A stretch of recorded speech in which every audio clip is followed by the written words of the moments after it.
Long before Mother Teresa's helicopter touched down at about 11:20 this morning, the crowds were gathering here at Knock. Among all of you who have made this pilgrimage to Knock this afternoon, we are privileged to have with us as a special guest at this Mass a pilgrim who has come from afar,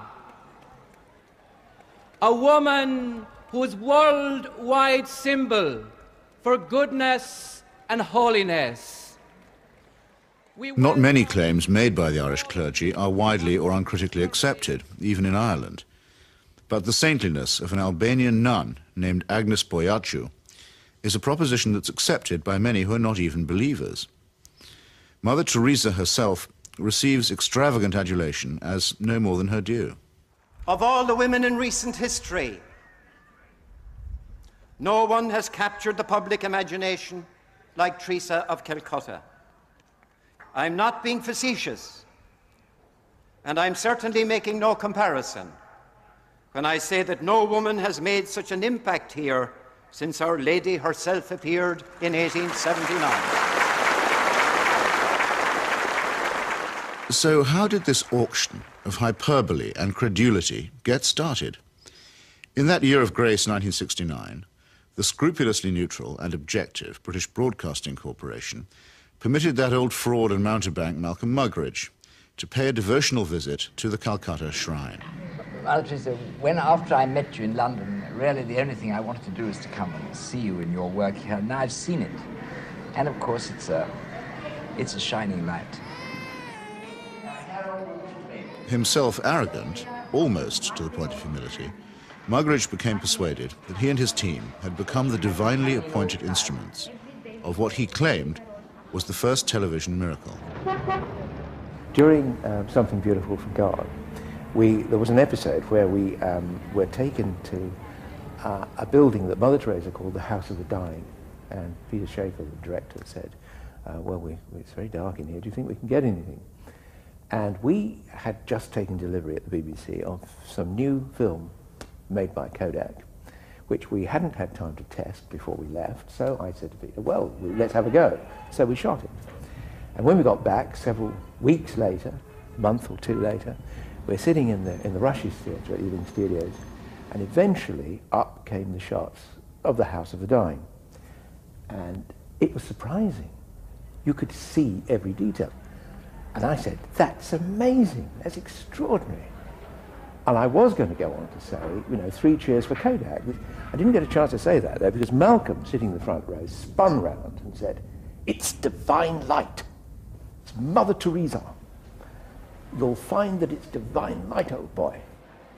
And 3 or 4 days later, I found I was being phoned by journalists from London newspapers who were saying things like, we hear you've just come back from India with Malcolm Muggeridge, and you were the witness of a miracle.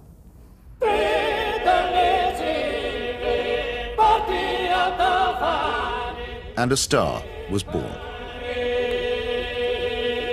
This profane marriage between tawdry media hype and medieval superstition gave birth to an icon which few have since had the poor taste to question. It's like you're actually seeing a living saint. Give a man a reputation as an early riser, said Mark Twain, and that man can sleep till noon. How does the reputation of Holy Mother Teresa look if, just for a moment, we switch off Malcolm Muggeridge's kindly light?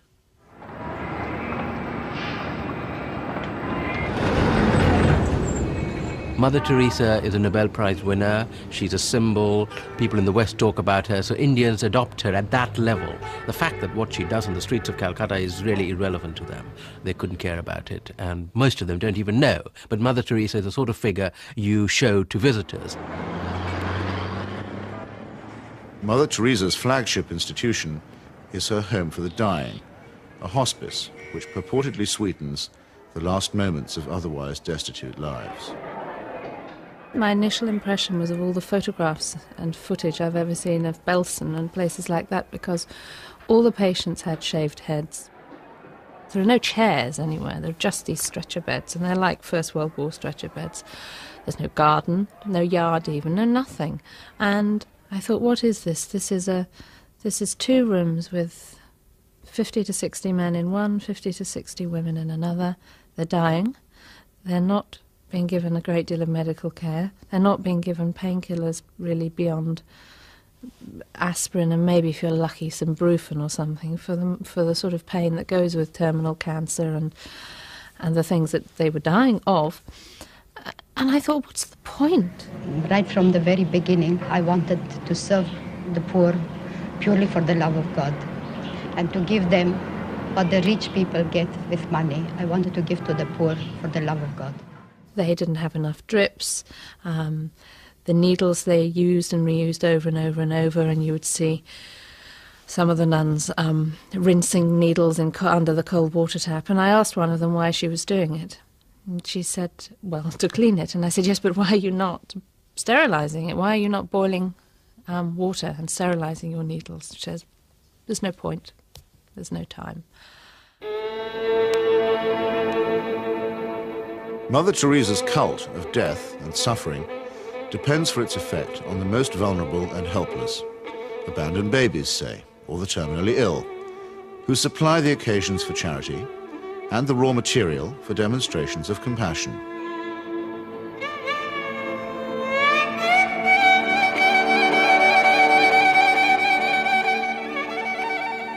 The first day I was there, when I'd finished working in the women's ward, I went and waited on the edge of the men's ward for my boyfriend, who was looking after a boy of 15 who was dying. And an American doctor told me that she had been trying to treat this boy and that he had a really relatively simple kidney complaint that had simply got worse and worse and worse because he hadn't had antibiotics, and he actually needed an operation. I don't recall what the problem was. She did tell me. And she was so angry, but also very resigned, which so many people become in that situation. She said, well, they won't take him to hospital. And I said, why? All you have to do is get a cab, take him to the nearest hospital, demand that he has treatment, get him an operation. She said, they don't do it. They won't do it. If they do it for one, they do it for everybody. And I thought, but this kid's 15.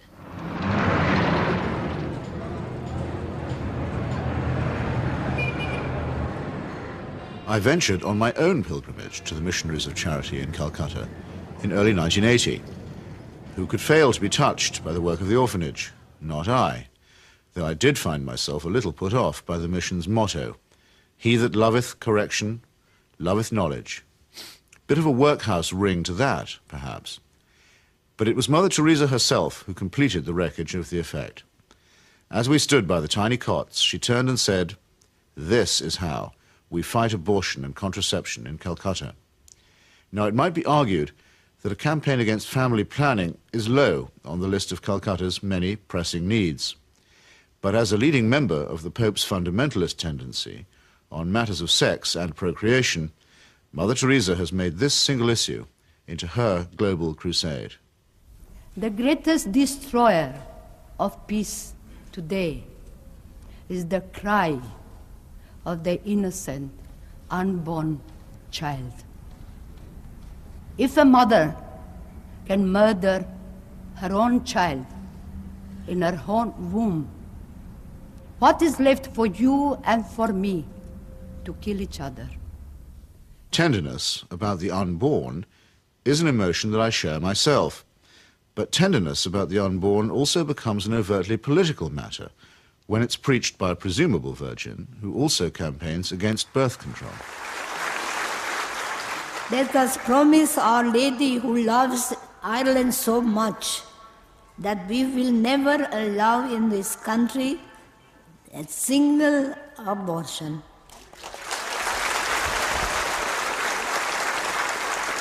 And no contraceptives. Mother Teresa has no politics, so she maintains, and so many people believe.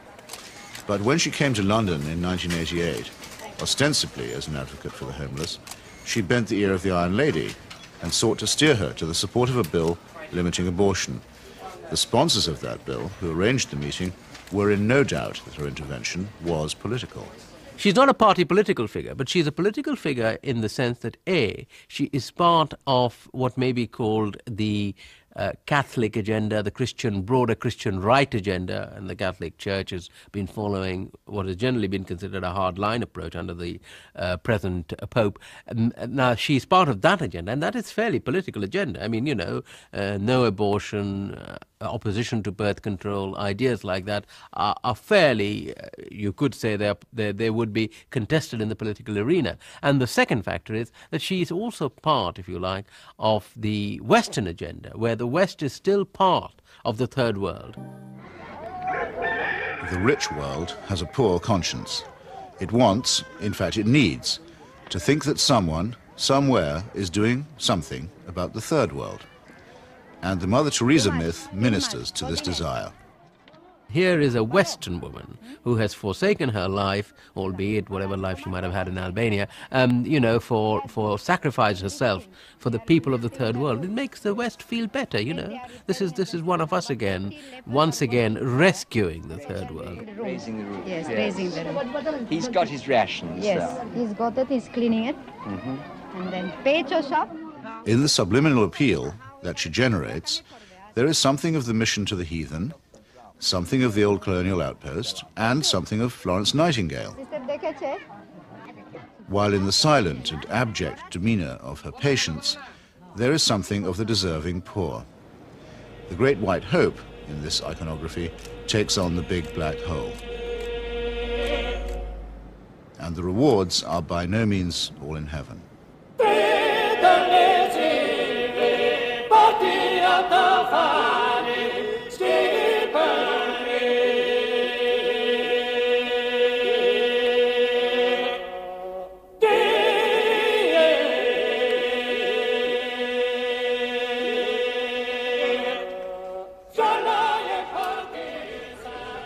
For someone whose kingdom is not of this earth, Mother Teresa has an easy way with thrones, dominions, and powers.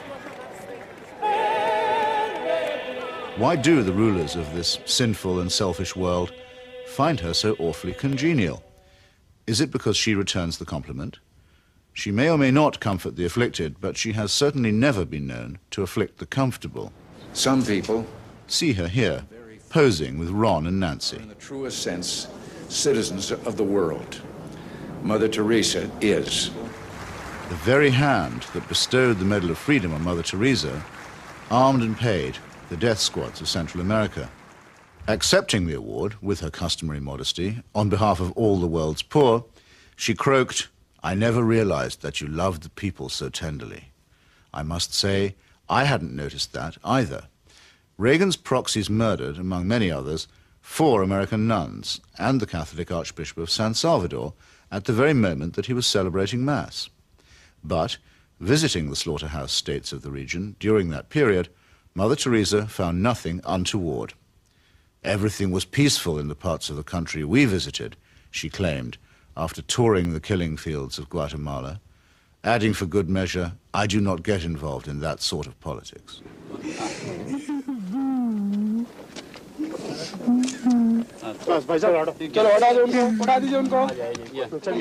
In 1984, a ghastly chemical spill from the Union Carbide plant in the Indian town of Bhopal took 2,500 lives and poisoned thousands more.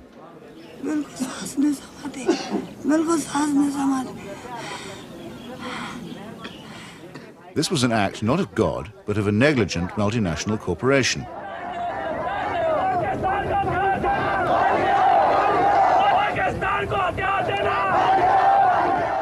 Mother Teresa's advice to the angry victims? Forgive. Forgive. What Mother Teresa has done is she has accepted implicitly the idea that there's nothing much you can do for the poor except take them off the streets and, you know, look after them. You cannot change their attitudes. You cannot make them feel that they have an ability, they may even have the means to improve and change their lives. She's not bothered with that agenda. She's only bothered with the agenda of trying to rescue their souls and make them a bit better before they go on to the eternal life, which is a very understandable, but in fact a very old-fashioned Christian idea. It is not a question of saying, how can we tackle the real problems of poverty?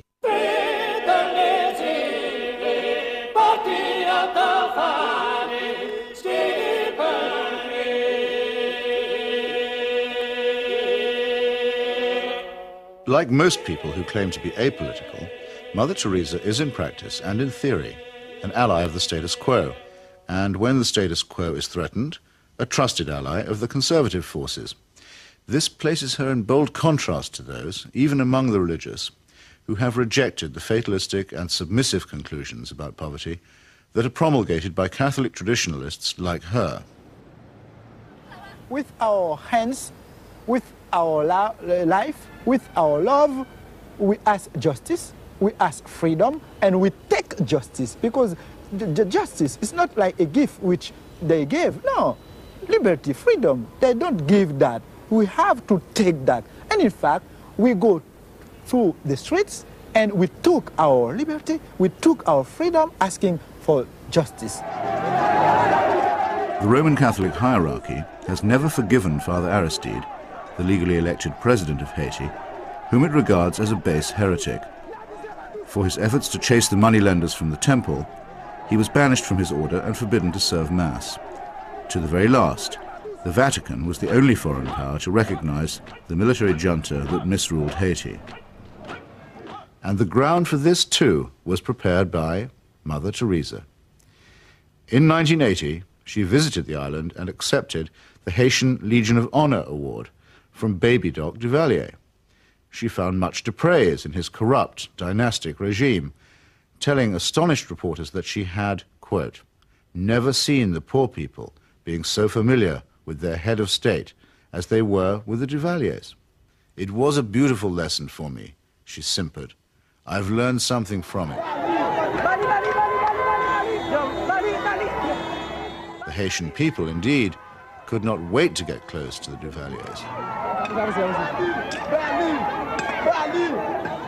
who in their turn moved forever to the French Riviera.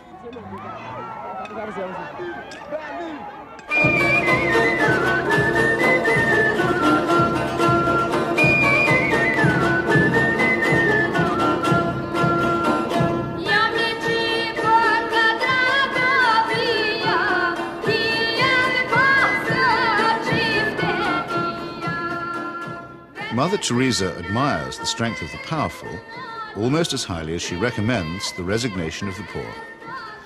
When she visited her motherland of Albania, she appeared to take seriously St. Paul's notorious assertion that the powers that be are ordained of God. The Albanian authorities had proclaimed the world's first officially atheist state. They had persecuted all forms of worship except that of their leader, Enver Hoxha. No whit abashed, Mother Teresa laid a bouquet on Hoxha's tomb. Not content with honoring a Stalinist murderer and despot, she also bestowed a wreath on the monument of Greater Albania, a cause that was once smiled upon by Pope Pius IX and his friend, Benito Mussolini.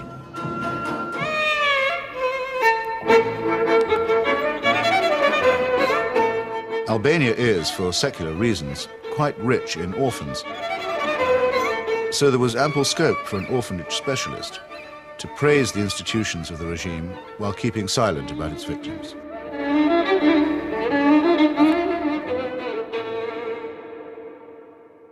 If it sometimes seems that the Saint of Calcutta is never actually in Calcutta at all, this may be because she operates more as the roving ambassador of a highly politicized papacy.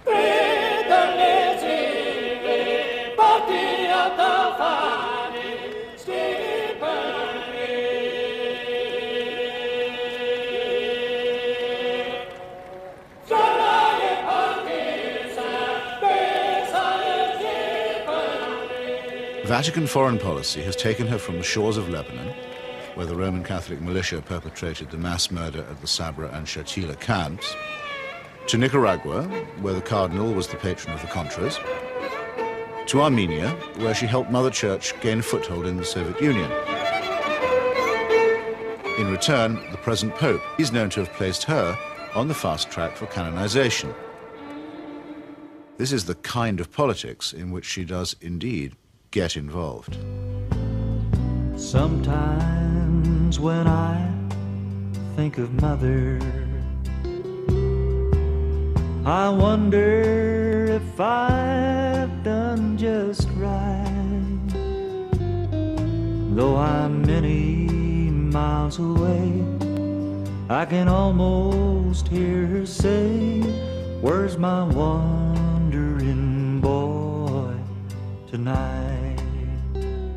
Robert Maxwell's genius for self-promotion made a nice fit with Mother Teresa's talent for fundraising. It became hard to decide which of the two was using which, or was it both? Ever since In the United States, Mother Teresa accepted well over $1 million from Mr. Charles Keating, a right-wing Catholic fundamentalist and anti-pornography crusader who was also a California savings and loan tycoon. Mr. Keating's problem was that he was using other people's money. He's now behind bars after the greatest scandal in American financial history. But while he was flying high, Mother Teresa flew right along with him. She got the use of his private plane. He got a personalized Mother Teresa crucifix, which he used to store up treasure on earth. Let's get him out of here. Why should the missionaries of charity have such a special vocation for work among the rich? And does Mother Teresa pick frauds because they need her help more than the honest billionaires? It's not a question that she's ever answered, but then, in the prevailing atmosphere of piety and adoration, it's not a question that she's ever been asked.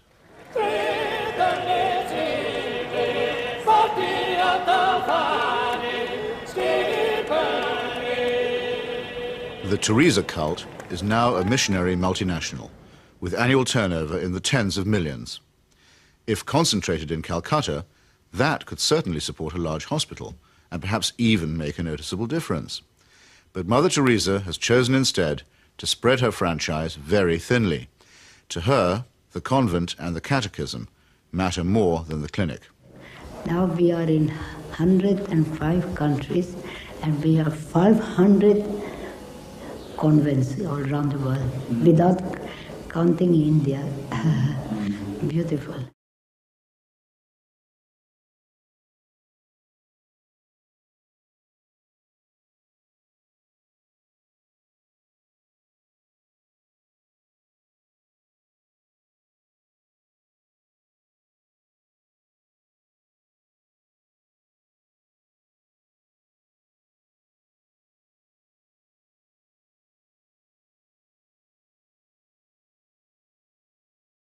Modesty, simplicity, humility. By these canonical keywords, we are taught that we may recognize saints.